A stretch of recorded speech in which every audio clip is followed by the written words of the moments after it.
Elhamdülillahi Rabbil alemin ve salatu ve selamu ala seyyidina ve nebiyyina Ebil Kasimil Mustafa Muhammed ve al seyyidina tahirin ve ashabihil muntecebin. El-Faslul Khamisu fi ba'di ahkamil fasli. Biz 5. merhalenin 5. faslına geldik. Bu 5. fasılda faslın kendisine ait biz bir mahiyeti dikkate aldığımız zaman o mahiyet için bazı kavramlar zatından bahsediyor. Bazıları da arazidir. Arazi niteliklerden bahsediyor. Bu zatiyatlardan bahseden kavramlar 3 taneydi. Cins, fasıl ve nev idi. Şimdi burada bu fasılda faslın kendisine özgü, fasla ait olan bazı hükümleri açıklamaya çalışıyor. İlk konu mantıkçıların fasıl hakkında getirmiş oldukları tariftir. Mantıkçıların fasıl hakkında getirmiş oldukları tarif yahut da mantıkçıların fasıl olarak kabul etmiş olduğu mahiyet diyor ki aslında hakikaten fasıl değildir. Yani mantıkçıların açısından faslı tarif ediyor ve felsefeciler açısından faslı tarif ediyor. Felsefecilerin nezdindeki fasıl ile mantıkçıların nezdindeki fasıl birbirinden farklıdır. Kendisi şu noktaya işaret ediyor. Diyor aslında her mahiyetin faslını keşfetmek ve her mahiyetin faslının hakikatine varmak zor bir şeydir. Ve gerçekten de öyledir. Her varlığı o varlık yapan hakikat, o hakikati elde etmek öyle kolay bir şey değildir. O hakikati olduğu şeklinde algılayabilmek, onun hakkında bilgi sahibi olmak zordur. Bu zor olduğundan dolayı mantıkçılar biraz yüzeysel bakmışlar konuya ve aslında mantıkçıların fasıl olarak kabul etmiş olduğu şey mahiyetin faslı değildir. Belki lazimleridir, arazidir, arazi lazım ve lazım-ı ahastir. Çünkü daha önceki konularda işaret etmiştik. Mantıkçıların fasıl olarak nitelendirmiş olduğu şeyler 2 tane olabilir. Bir mahiyet için 2 tane getirilebiliniyor. 2 tane getirilebiliniyorsa 2 tanesi bir mahiyetin, bir cinsin 2 faslı olması imkansızdır. Dün konuşmuştuk burada. Her cinsin bir tane faslı olabilir ve her nö'ün de bir tane cinsi olabilir. Hiçbir növ için 2 tane cins birbirinin eninde olması söz konusu olmadığı gibi, mümkün olmadığı gibi bir növ için 2 faslın da mümkün olmadığını dün bahsetmiştik. Mantıkçıların fasıl olarak kabul etmiş olduğu şeye baktığımız zaman bakıyoruz ki bazı nö'ler için 2 tane fasıl zikredilmiştir. Oysa ki biz dedik bir növ için 2 tane faslın olması imkansızdır. Mesela hayvanı tarif ediyoruz. Diyoruz hayvan nedir? Cismun namin. Bu cismun namin hayvan için cinstir. O zaman hayvanı hayvan yapan, hayvanı tür yapan şey nedir? Hassasun ve muteharrikun bil irade. Burada öyleyse hayvan için eğer biz fasıl olarak kabul edersek hassas bir fasıl olmuş oldu. Muteharrikun bil irade ikinci bir fasıl olmuş oldu. Dolayısıyla geliyor, diyor ki mantıkçıların no için fasl olarak zikretmiş olduğu şey aslında arezdir. Faslın kendisi zati olması gerekiyor. İşin bir nov'un hakikatini oluşturan şeye biz fasıl diyoruz. Nov'un hakikatini oluşturan şey fasıl ise arez olması imkansızdır. Ama mantıkçıların fasıl olarak kabul etmiş olduğu şeyin bakıyoruz ki normalde arezdir. Onun hakikatini oluşturacak unsur değildir. Mesela insan için getiriyor, insan için diyorlar ki hayvanun natikun. İnsanı tarif ederlerken mantıkçılar diyorlar ki hayvanun natikun. O hayvan insan için cinstir, natikun da onun için fasıldır. Mantıkçılar bu natıkı fasl almışlar. Oysa Allame burada açıklıyor. Diyor ki bu natık iki manada alınabiliyor. İki manası vardır. Natıkın iki tane manası vardır. Ve hangi manayı alırsak alalım areze keyfe giriyor. Keyf de arezdir. Dolayısıyla fasıl olamıyor. Ve ondan dolayı geliyor kendisi mantıkçıların fasıl olarak almış olduğu şey diyor lavazımlardandır. Lazimelerinden de arez-i lazımdır. O zaman şeye göre filozoflara göre fasıl nedir? İnsan için mesela farz edelim. İnsan için fasıl nedir? Diyor o mantıkçıların fasıl olarak kabul etmiş olduğu niteliğin mebde-i iştikakıdır. Yani bir hakikat vardır. O hakikatin kendisi o mantıkçıların fasıl olarak kabul etmiş oldukları natıkiyetin köküdür, kaynağıdır. O nedir? Za nefsin. Yani insan za nefsin nefis sahibidir. O aslında za nefsin natıkati. O nefsin kendisi, o ruhun kendisi aslında insanın şeyidir, insanın faslıdır. Natıkiyet o nefsin ve o ruhun bir eseridir, bir keyfidir, bir haletidir. Dolayısıyla natıkın kendisi fasıl insan için fasıl olamadığı gibi sahilde ferez için fasıl değildir. Belki onların faslı nedir?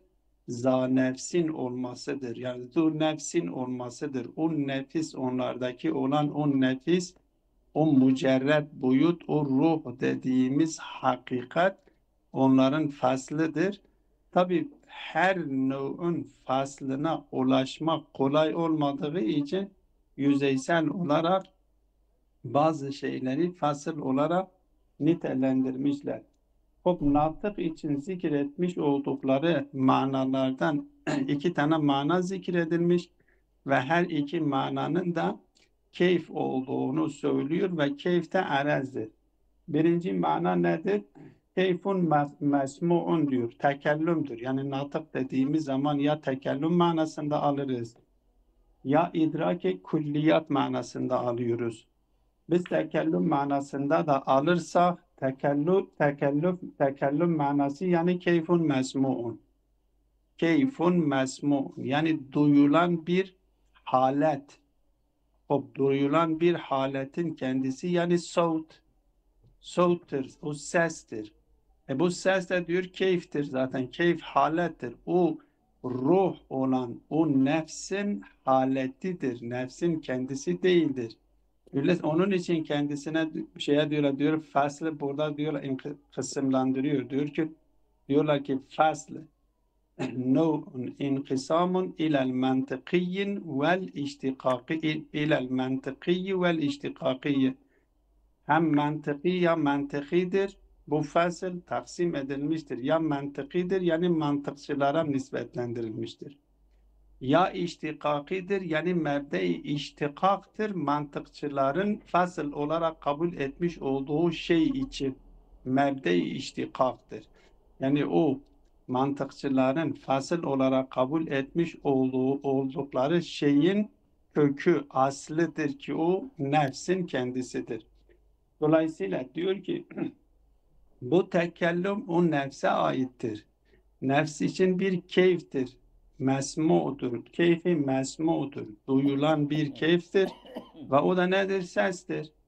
Bu kimin haletidir? O insanı insan yapan ruhun, insanı insan yapan o nefsin hakikatidir. Ya biz natıkı tekellüm manasında alırız ki keyiftir. Yahut da idrak-ı külliyat manasında alırız. İdrak-ı külliyat aldığımız zaman yani bilgi, ilim manasındadır. Zaten ilimde keyfi nefsanidir demişler. Hepsi Mulla Sadra hariç keyfi nefsani demiş. Keyfi nefsani olarak kabul ettiğimiz zaman arez olmuş oluyor. Dolayısıyla mantıkçıların fasıl olarak kabul etmiş oldukları şey aslında fasıl değildir. Belki arezdir ve arezin lazime kısımdadır. Arezin lazimidir. Lazimi ehestir.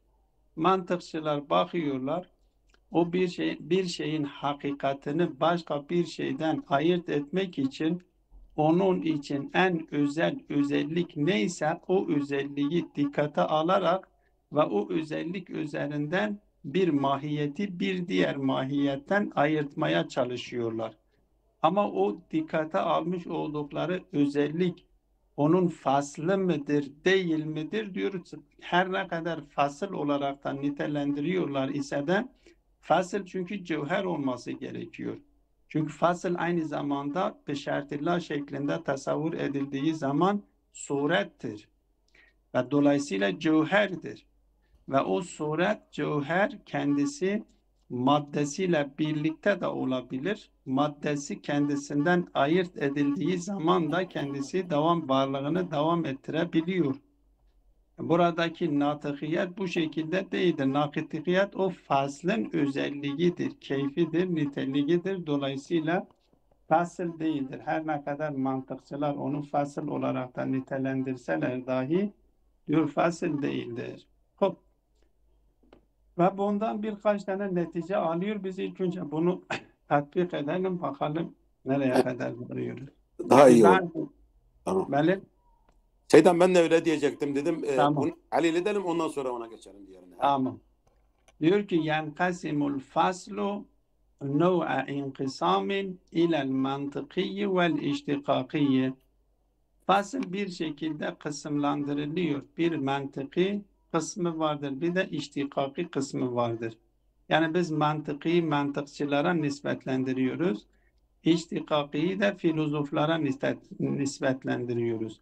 Burada iştikaki demesi de bu mantıkiye kaynaklık yaptığı için iştikaki deniliyor. Bu mebde-i iştikaki isterseniz ben tekrar açıklayayım. Mebde-i iştikak dediğimiz zaman her bir vasıf bir şeye nispetlendirildiği zaman, bir mahiyete nispetlendirildiği zaman o vasfa kaynaklık yapan asıl kök izafe edilmeden o vasıfla vasıflandırılmıyor. O köke mebde-i iştikak deniliyor. Mesela diyoruz ki el insanu alimun. İnsana alim diyebilmemiz için bu alim nedir? İştikak edilmiştir. Onun mebde-i iştikakı nedir? İlimdir. Yani insan şeye artı ilim, ondan sonra biz insana alim diyebiliyoruz. İnsana ilim eklenmeden hamle zamime şeklinde ona eklenmeden ona alim diyemiyoruz. Ya bir cisme eryat diyebilmemiz için ilk önce beyazlığı kendisine izafe etmemiz gerekiyor ve o beyazlığı cisme izafe ettikten sonra kendisine ebiyat diyebiliriz. Öyleyse ebiyetin mebde-i iştikakı nedir? Beyazlıktır. o beyazlık kendisi mebde-i iştikak. O mebde-i iştikak olduğu için burada da felsefecilerin kabul etmiş oldukları fasıl, mantıkçıların fasıl olarak kabul etmiş oldukları o nitelik için mebde-i iştikakı olduğu için felsefeciler ona iştikaki demişlerdir. Yani natıkiyet Felsefe, mi? Seyda evet, bu natıkın üzerinde de uygulasanız Seyda natıkiyet ha, üzerinde. mesela diyelim el insanu natıkun diyoruz. O insana biz natık diyebilmemiz için ilk önce insana o ruhunu izafe etmemiz gerekir ki ona natık diyebilelim. İnsana ruh yani o nefis, o mücerred boyutu, o ruh boyutu ona izafe edilmeden ona natık denilmiyor. Öyleyse natıkiyet o ruhun eseridir, o ruhun haletidir, bir halettir. O ruh kendisine izafe edildikten sonra o ruhun eseridir. Ruhun kendisi değildir, ruhun eseridir. Dolayısıyla biz insanı cisim düşününüz, ruhu da beyazlığı düşününüz. Biz o ruhu izafe ediyoruz ve o ruhu izafe ettikten sonra kendisi konuşuyor, tekellüm yapıyor. O ruh tekellüm yaptığı için kendisine mütekellim diyoruz. Yani natık. Ya mudrikul kulliyat diyoruz. Yani ister natığı mudrikul kulliyat alalım. Yani kulliyatları idrak eden ya da tekellüm alalım. Fark etmiyor. Nutuk tekellüm de alınabiliyor. Mudrikul kulliyata alınabilir. Her iki manaya da geliyor. Hangisini alıyorsak alalım o ruhun eseridir. Dolayısıyla arezdir, keyiftir. Ruh için bir keyiftir. Dolayısıyla diyor ki bu mantıkçıların bunun fasıl olarak kabul etmesi tesammuhandır. Yani onların burada dikkat etmediklerinden dolayıdır. Hop. Diyor fel faslul mantıkiyyi huve ahassul lavazimilleti tu'ridun nev'a ve a'rafuha. Diyor fasl mantıki nedir? Diyor ki o akasül lavazım. Çünkü lavazım-ı am vardır, lavazım-ı has vardır. En akasi yani sadece ve sadece insana has dahik gibi. Nasıl ki diyoruz ki dahik arez-i hastır, diyor natık da arez-i hastır. Ama arez lazımlarındandır. Yani kendisinden ayrılacak bir şey değildir. Kendisiyle birliktedir. Bir toridu no'a arız oluyor. O no yani fasıl. No eşittir fasıl. Fasıl eşittir no. Çünkü no'i meydana getiren, no'i oluşturan faslın kendisidir. O da nedir? O da o ruhtur. Bu sefer bu fasl mantıki nedir? O ruhun, o no'un lazimelerindendir. Ehas-ı lavazımdır ve a'rafuha ve en tanınan özelliktir. Ve huve innema yu'khadu ve yuda'u fil hududi mekanel fusulil hakikiyyeti لصعوبة الحصول غالبا على الفصل الحقيقي الذي يقوم النوع. Diyor ki bu ahas-ı lavazım ki nev'a arız olmuş ya fasl-i mantıki ki bu nedir? Diyor yuhazu ahz edilir ve yuda'u fil hududi tariflerde kendisinden istifade ediliyor. Mesela biz insanı tarif ettiğimiz zaman diyoruz ki insan hayvanun natikun. Tarifte ondan istifade ediyoruz.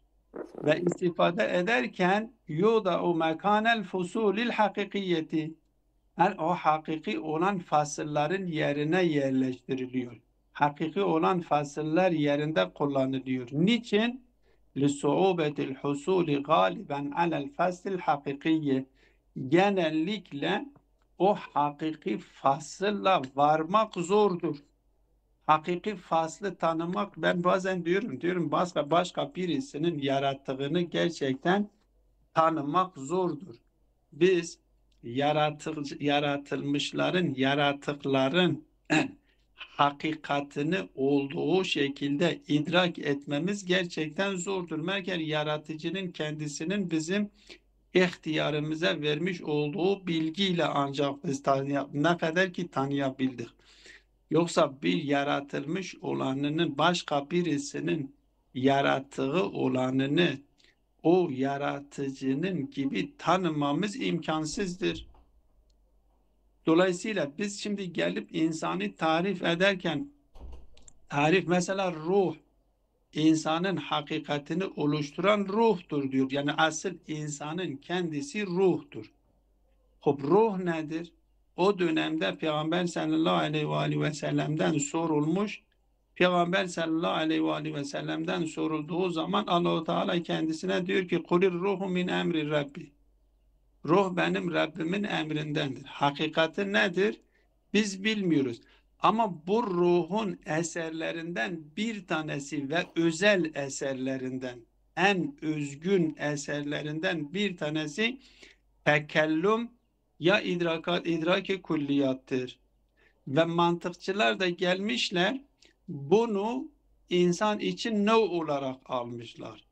Ve bu insanı bununla, bu özel olan, özellikle insana has olan, yani insanın ruhunun en özel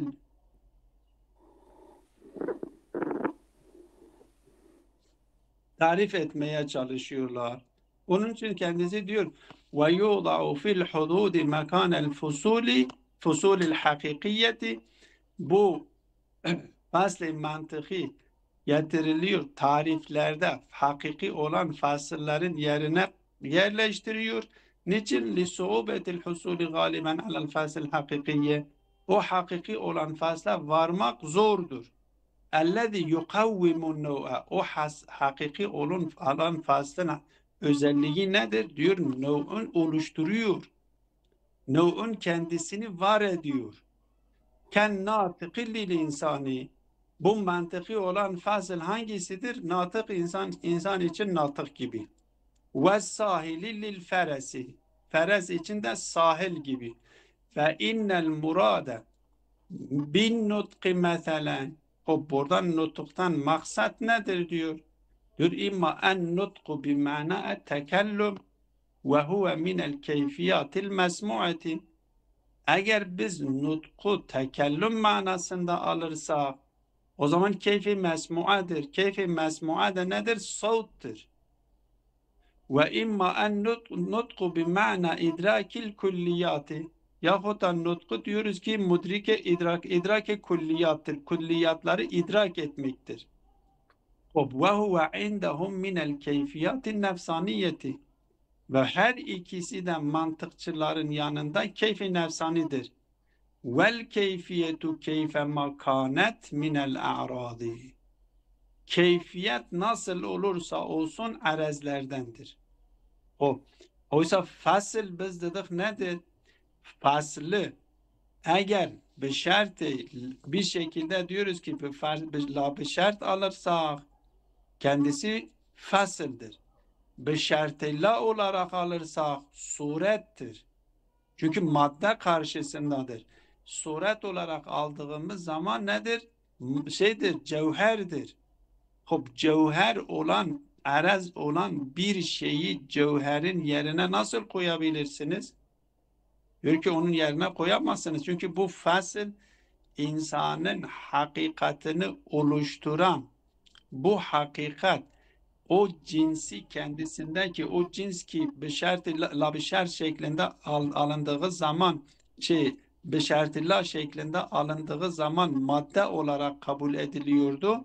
Onu kendisinden atsak bile o fasıl kendi başına yerdava varlığını devam ediyor. Çünkü cevherdir. Kendisi kendi başına var olabiliyor. Dolayısıyla diyor ki biz bu ister nutku tekellüm manasında alalım, ister idrake külliyat manasında alalım. Hangi manada alırsak alalım keyfi nefsanidir. huve keyfun nefsaniyeti vel keyfiyetu keyfe ma kanet minel a'radi. Arazlardandır. Vel arazu la yukavvimul cevhere. Araz cevheri oluşturamaz ki. Cevher ilk önce oluşur ve arazın varlığı li nefsi li gayrihi şeklindedir. Arazın varlığı daha önce o yaptığımız kısımları yine hatırlayalım. Vücudun fi nefsihi, vücudun fi gayrihi, vücudun fi nefsihi li nefsihi, vücudun fi nefsihi li gayrihi. Arazların varlık yapısı vücudun fi nefsihi li gayrihidir.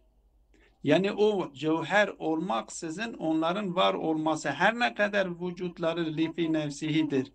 Ama cevhersiz olamıyorlar. Ama cevherin varlığı ise fi nefsihi li nefsihidir.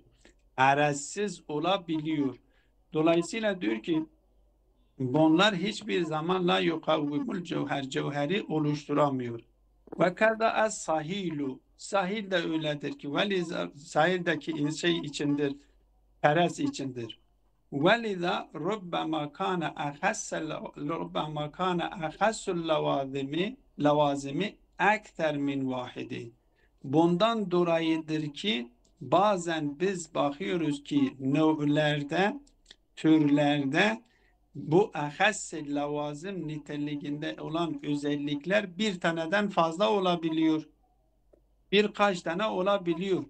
Eğer bu ahas-ı lavazim niteliğindeki olan özellikler fasıl mantıkçıların sandığı gibi fasıl olmuş olsaydı iki tane olması imkansızdır.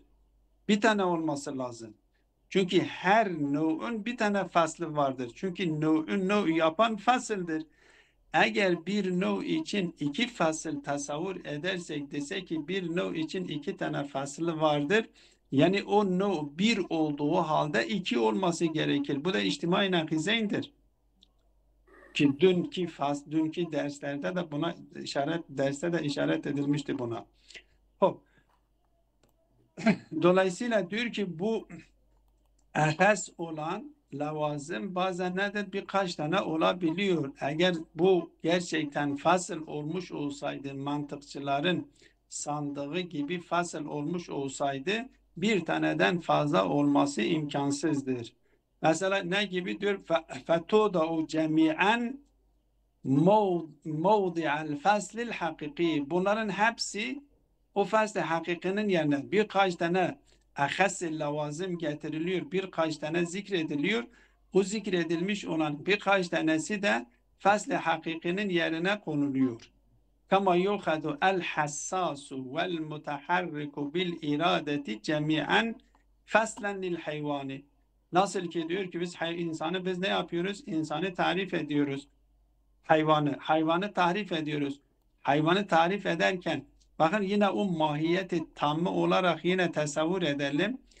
Her mahiyeti tam olarak tasavvur ettiğimiz zaman o kendisi ne olmuş oluyor? Tam olmuş oluyor, madde olmuş oluyor. Kendisinin dışındakiyle birleşmesi imkansız olmuş oluyor. Cevher olmuş oluyor. Şimdi hayvanı biz tarif edersek diyoruz ki el hayvan cismun namin, bu cismun namin kendisinin cinsi karibidir ve hassasun, bu hassas bir fasıl olmuş oldu mantıkçılara göre ve mutaharrikun bil irade ikinci bir fasıl olmuş oldu. Oysa bir nev yani hayvanı hayvan yapan hassaslık ve müteharrikun bil irade, ya diyeceğiz ki her ikisi hayvanı hayvan yapıyor, ya diyeceğiz ki bir tanesi bunlardan bir tanesi hayvanı hayvan yapıyor. Eğer fasıl olmuş olsaydı bunlardan bir tanesi onu hayvan yapması için yeterliydi. Ama sen getirmişiz iki tanesini zikretmiş. O zaman ikisi de fasıl olarak kabul edersek yani iki tane cevherin birlikte olması demektir. Ve iki tane cevherin birlikte olması demek yani maddeyle suretin beraber olması demektir. Ama sen iki tane nev'ü yan yana kabul etmiş oluyorsun. bir tane iki olması gerekiyor diyor. Bu muhaldir, imkansızdır. Bu doğru değildir. Buradan anlaşılıyor ki yani bir no için iki tane fasıl zikredilmesinden anlaşılıyor ki bunlar faslı hakiki değildir. Belki lavazım-ı ahas lavazımlardandır. Hassas da hayvan için lazım lavazımlardandır. Müteharrikun bil iradedir.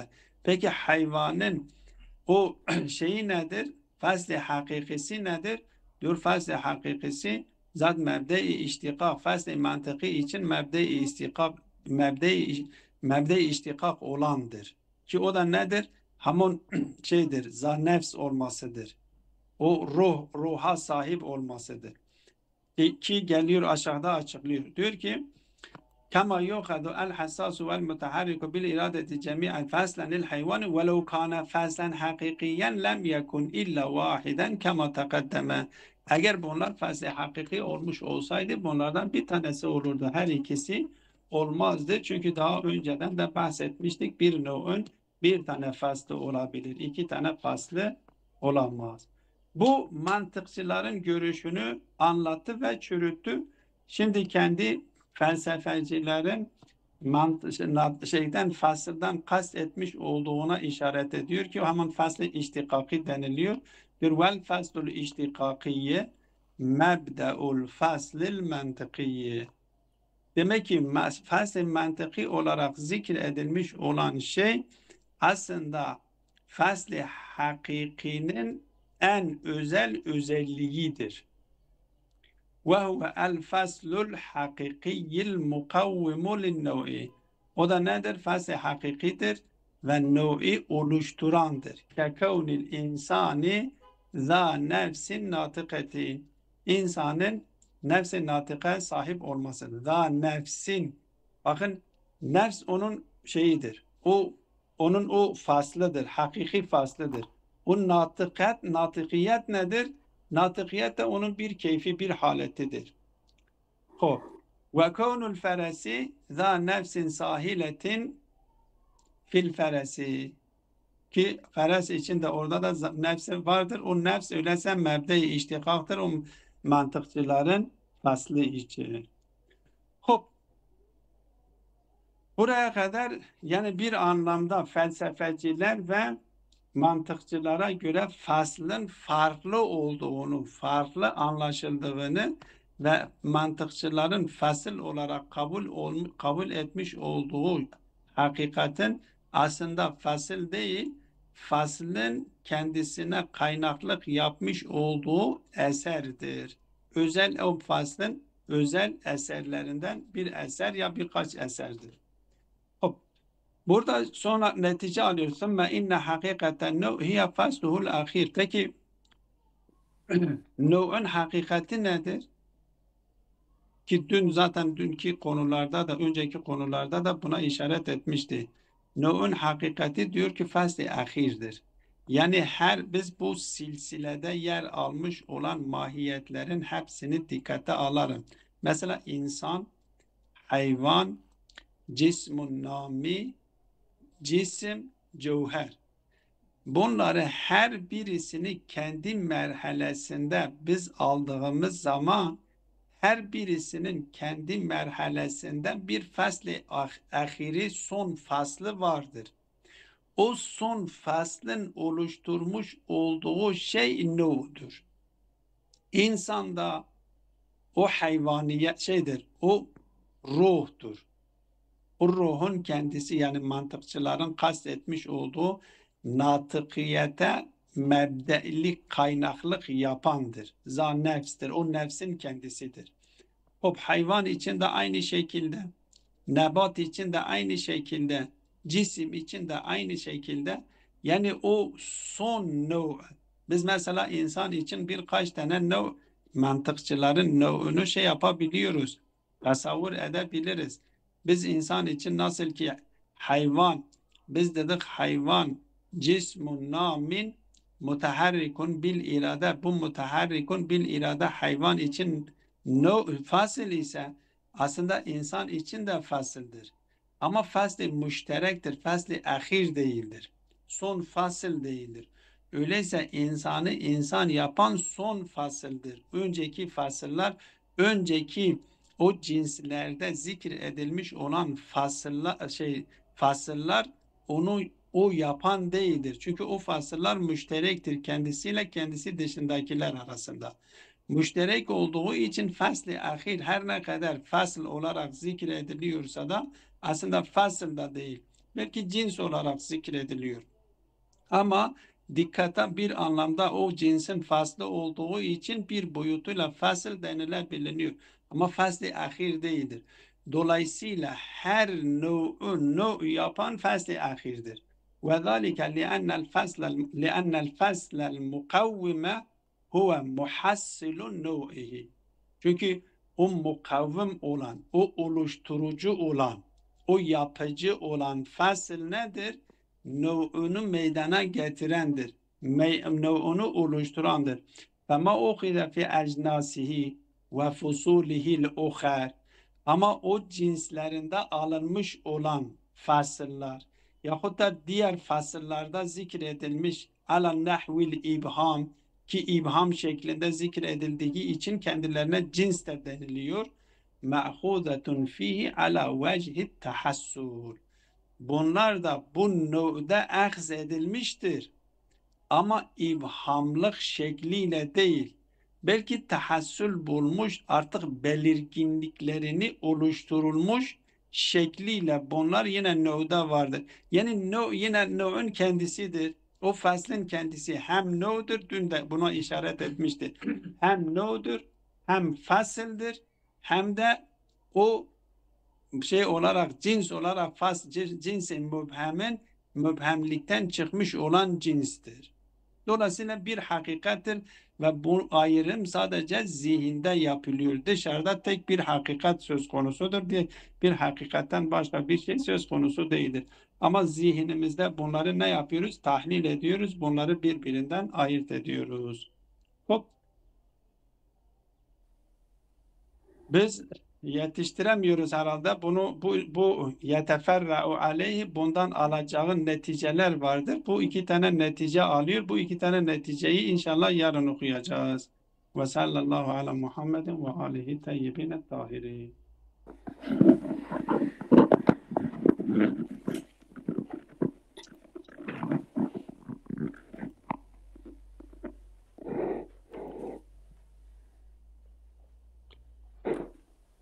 Melih hocam niye durdunuz? Yeterli mi?